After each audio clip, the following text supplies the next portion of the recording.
Victoria here. I've got your crafts from last week. Let's start by having a look at that.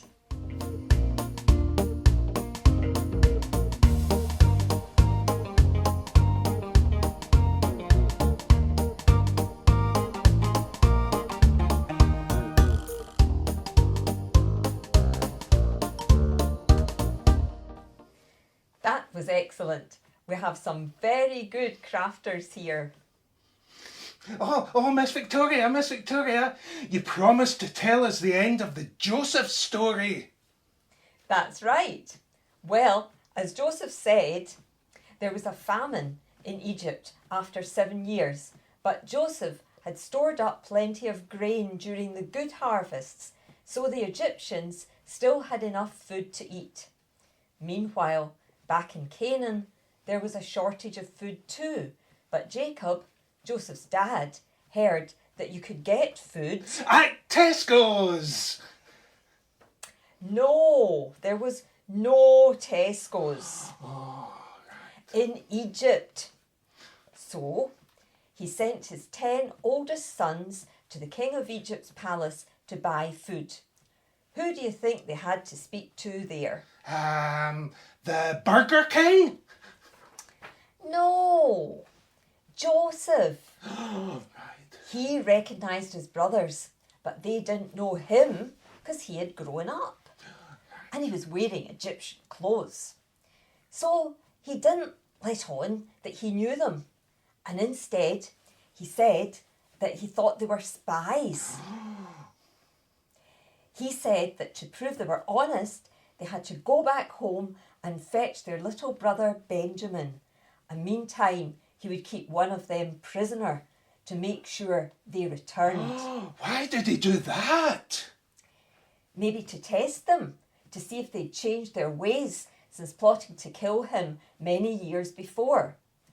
He probably wanted to know if they'd come back to save their brother. Did they come back? Yes, they did. They brought more money to buy food.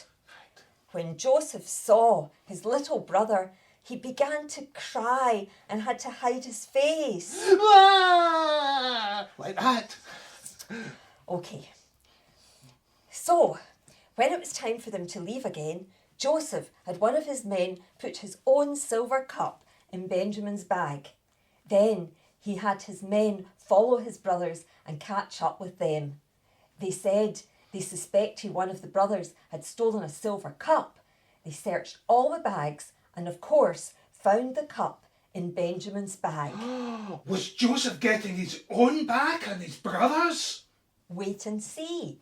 Joseph's men said that the one who had taken the silver cup had to go back to Egypt as a slave. What, just for taking a wee cup? A silver cup? The brothers were very upset.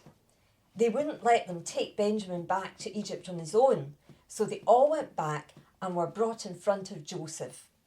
One brother, Judah, pleaded with Joseph to let Benjamin go and take him in his place. This made Joseph cry again.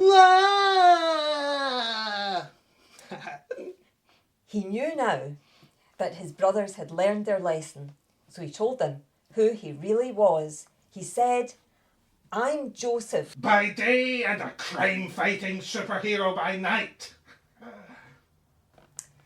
No, he said he was Joseph, their long-lost brother that they sold as a slave when he was a boy.